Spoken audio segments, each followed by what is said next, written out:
Applausi e approvazione per il volo esibitosi nel fine settimana innanzi al Tempio della Concordia che a Natale proietterà Agrigento, capitale della cultura, in Italia e nel mondo. Presente il pubblico che li apprezza e li stima e che, come tutti i fans che si rispettino, ha acquistato immediatamente i biglietti per assistere e fare da cornice all'evento.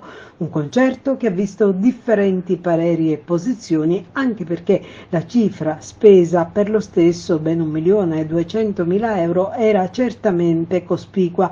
E poi la vicenda dell'abbigliamento adeguato alla stagione di messa in onda, ovvero l'inverno, testualmente riportato da quanto scritto dalla regione siciliana infelicemente in un primo momento, che ha scatenato commenti sarcastici e umoristici presi dalla stampa nazionale, che in maniera copiosa ha scherzato sull'argomento, rimbalzato sui social.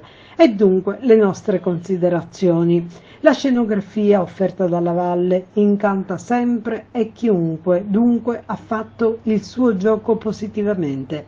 Il volo, piaccia o non piaccia, ha tantissimi estimatori ed è apprezzatissimo all'estero. La stampa nazionale, con la vicenda dell'abbigliamento invernale, ha dato grande risonanza all'evento, pubblicizzando a piene mani la città di Agrigento. Il concerto verrà trasmesso e certamente sarà un successo. Dunque, alla fine, si sono affiancate due strategie. La prima, che volendo fare notare l'uscita non proprio opportuna dell'abbigliamento consono alla stagione di emissione del concerto, ha fatto da grandissima cassa di risonanza.